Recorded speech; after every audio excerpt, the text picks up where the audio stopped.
I've got two interesting stories to tell. First story has got to do with during a grading or a karate examination. The second story is an actual self-defense scenario for which may or may not be a matter of life and death. Hello, Sensei Zed here. I'm here again in front of my laptop with my website on.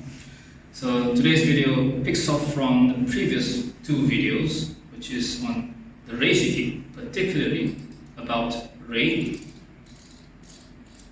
Seiza, and Zare. Today we'll be speaking of the Kiai.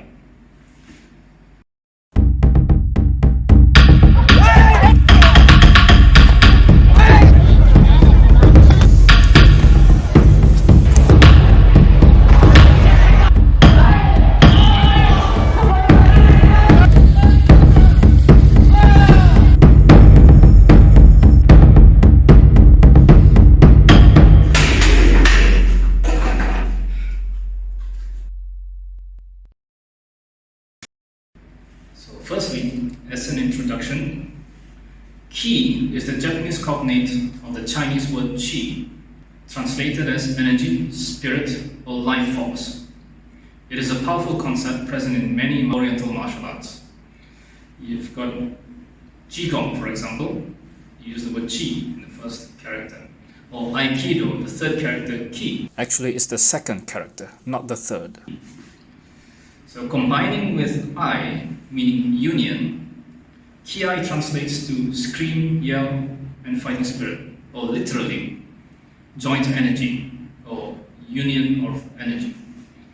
This describes the action of yelling during performing techniques in karate, as well as many other Japanese martial arts. But it's not just any kind of yell. Over here I got 1, 2, 3, 4, and 5 points to talk about the Kiai. And I've got two interesting stories to tell in some of these points. First story has got to do with during a grading or a karate examination. The second story is an actual self-defense scenario for which may or may not be a matter of life and death. So the first point is increased enthusiasm, especially in groups, hence keeps the mind active and focused during training and combat. This is where I come to the first story. So this was during a karate examination where I was one of 3 examiners. So in our grading in MASK, in Shitori, Malaysia, we have the single promotion and the double promotion. So the single promotion is the ordinary promotion, which is where you go from, say, white belt to yellow belt, or 9th kyu to 8th kyu.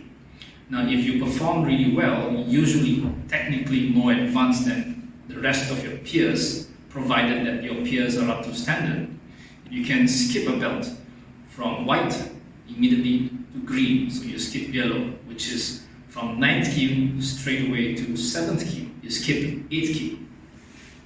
So normally that only happens where it's very visible that that particular individual or candidate is far more advanced technically compared to the rest. Usually it's because they have a previous martial arts background or a previous karate background from a different ryuha. Or sometimes it's because they are somehow physically talented. They learn quickly. But there was one case where there was this one student who was not any more technically advanced than the rest. He was basically average. But what stood out the most was his Kiai. Now his Kiai may not have been the most technically correct, for where I will be explaining later. But his Kiai was louder than everyone else there combined, consistently throughout the grading. And you seldom see this amongst white belt or yellow belt level. And he made sure that every single technique performed, he Kiai the way he did. He was showing us examiners how serious he was, how focused he was, how determined he was. And he was indirectly telling us, I want this, I really want this. So normally with that technical level, we would not give a double promotion. But at the end of the grading, us three examiners looked at each other, discussed, and said, he wants this. He really wants this. He's the only one who's showing us that he really wants this. And we thought, by giving him a double promotion, that would serve as an example for the other students, so they know what we expect. And congratulations to him, we awarded him a double promotion, jumping from, if I'm not mistaken, it was white to green. So for those karate students out there, remember this story. If your school has a double promotion system, this might help. The next point is, builds in the habit to scream upon being attacked, scaring off the assailant from the possibility of alerting others. So this is the next story, and this is very interesting. Back when I was still in my hometown learning karate as a child, I was learning Shotokan. The instructor called up an adult junior student. If I'm not mistaken, he was either white belt or yellow. And that student had a cast on one arm, obviously with a broken arm. The instructor proceeded to tell the story of what happened. So the story was, one night this individual, the student, was in his home late at night, and he was on the way out of his back door, probably the kitchen. And as he opened the door, he stumbled across a burglar who was making his way in. In shock, the burglar, who was holding a wood, struck him, swinging at him to his head. And through reflex, the student did the agioke alongside with a long, loud, and aggressive kiai. And the result was one broken arm, but the attacker ran off. Now you have to remember, this is a junior student. He was either white or yellow belt, if I'm not mistaken. He has not been trained in kumite. He has not learned to fight. He has not learned to evade or judge distance or judge timing. He has not been trained to counterattack. He has not been trained to grab the weapon. None of that. All he could do is what he has been trained for at that level. And that was just perform the techniques on a single stance, which we had obviously the basic punch, yokoke, geran barai, and agioke. Appropriately, it was the agioke. He did that by reflex alongside a long, loud, aggressive kiai. And in our class, every technique has to be accompanied with a kiai like that. That was our practice, that was our habit, and that is the practice you see in every karate schools, as it should be. So let's imagine this scenario from the perspective of the burglar. So you're attempting to break in, and unexpectedly the door opens. You saw someone right there, and in response, you swing your wood at him. But unexpectedly, he blocked it with a fierce scream. There are two things that could have gone through your mind in that situation. The first is, this guy knows something. This guy knows some kind of martial art. Now you're just a burglar. You're not a martial arts expert. You're not able to distinguish between an experienced martial artist and a non-experienced martial artist, a senior or a junior. All you know is, this guy knows some kind of martial art. So that's one reason to be scared. The other reason to be scared is, he screamed that even if somehow you make it past him, he has alerted the neighbors and you still might get caught. So for these two reasons, clearly, the best thing to do as the burglar is to run away. Now back to the perspective of the student. Firstly, here is two basic rules of what to do and what will happen in an actual fight situation. One is, do not attempt to try something that you have not trained for and polished. It will be a big risk. You might mess up.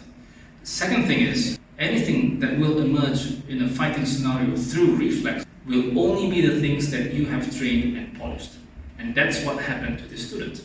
All he knew was the basic punches and blocks on a standing position and accompanied with a kiai. Now imagine if it was not a habit during training to kiai properly. Imagine he was trained to just kiai like this.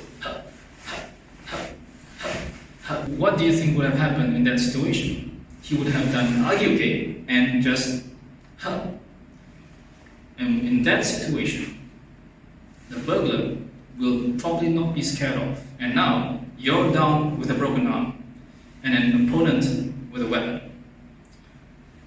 Your chances are very low. And that's what Kiai could possibly do for you, even though you are just a white belt who's been training for only 1 or 2 months.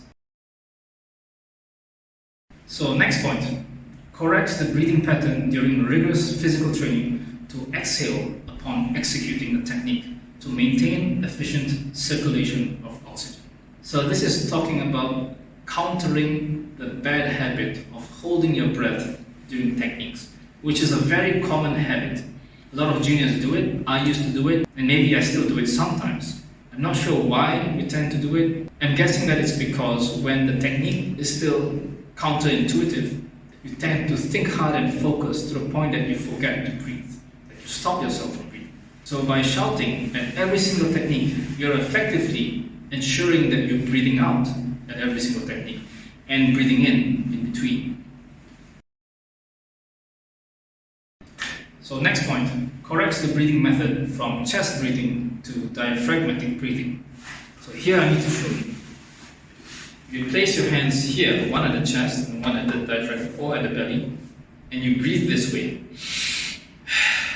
where this hand raises. That's chest breathing. It means you're breathing by expanding the lungs and contracting. If you breathe this way, this doesn't move, only the bottom hand moves. That's belly breathing, or abdominal breathing, or diaphragmatic breathing. So this is how it works. The diaphragm is a strong curved sheet of muscle, like this, which divides the chest from the abdomen, and it's attached to the lungs, to the bottom of the lungs. Now normally muscles works this way. If it does work, it contracts. If it doesn't, it relaxes and expands. Since this muscle is curved, it's like this. And when it contracts, it straightens, pulling the bottom of the lungs down. This creates more space for air intake, allowing air to reach to the lowest portion of the lungs in ways that chest breathing cannot achieve. The lowest portion of the lungs is where many small vessels instrumental in carrying oxygen to cells reside. So the best place to have efficient use of oxygen is at the bottom of the lungs. And diaphragmatic breathing allows air to go there. So this helps with core stability, slows the breathing rate, lowers heart rate, and reduces oxygen demand. This breathing method is also practiced in yoga, singing, drama, and every other martial art. Training both the Kiai and diaphragmatic breathing also trains one to always be ready to take impact to the abdomen. So basically, the worst timing to take impact to the abdomen is when you're breathing in. If you were to take impact, you would want it while you're breathing out. But if you were to take impact while you're breathing in, you would not want to do it as you're doing chest breathing. As you raise your chest, you're stretching out the ab muscles, the abdomen. You're thinning the walls. So this is contraction, this is expansion. As it's expanded, the walls are thin. Your muscles are now thin. It's not good to take impact. It does not have much protection. But if you're performing diaphragmatic breathing, you're always contracting your muscles. You're controlling. So out, in, out, in, out. So you're always in control of your ab muscles, always ready to take an impact. So that's all for this video. Thank you for watching to the end.